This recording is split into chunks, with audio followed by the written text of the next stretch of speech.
Tabok nijutre silai kotor koktoba hizar koktobar bisingti tini koktiseno Agartala rail station Komla Sundari Expresso Thai Chukura botol ESKUF cough syrup manka RPF ni naima thagra Kamalapati গাড়িটা up রানী কমলাপতি গাড়িটা আসছিল ওই গাড়িটা থেকে আমরা 6 জন লোক আর সঙ্গে 8টা bag 8টা 2টা পিঠু ব্যাগ একটা ডাফেল ব্যাগ আর 5টা ট্রলি ব্যাগ আমরা উদ্ধার করছি।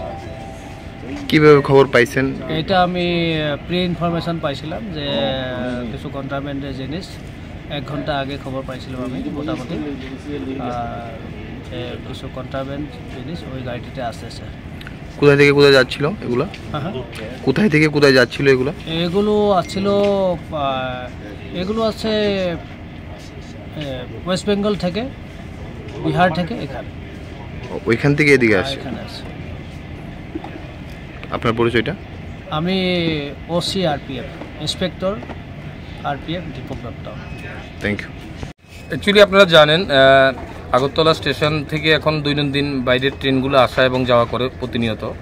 তো ওটার বেসিসে আমরা প্রত্যেকদিন বাইরের ট্রেনগুলো যখন যায় তখন আরপিএফের বড়বাবু তাইনের অফিসার স্টাফ, আমরা জিআরপির অফিসার স্টাফ জয়েন্টলি আমরা ডেইলি এটা থ্রো চেকিং করি এবং দৈনিক এখান থেকে কন্ট্রাব্যান্ড গুডস এবং ইলিগেল মাইগ্রেন্টস অ্যারেস্ট হচ্ছে, ডিটেইন হচ্ছে। আপনারা দেখছেন এখন একটা ট্রেন্ড আমরা দেখতে পাচ্ছি, কিছু ট্রেনে করে বাইরের থেকে কিছু কফ সিরাপ মাঝে মাঝে আসছে।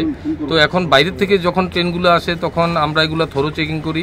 তার মধ্যে আজকে ওসি আরপিএফ সাহেবের কাছে যে ইনফরমেশনটা ছিল সেটাকে আমরা জয়েন্টলি একসাথে আমরা ট্রেনটা অ্যারাইভেল হওয়ার আগেই আমরা ওই ট্রেনটাকে কর্ডন করি।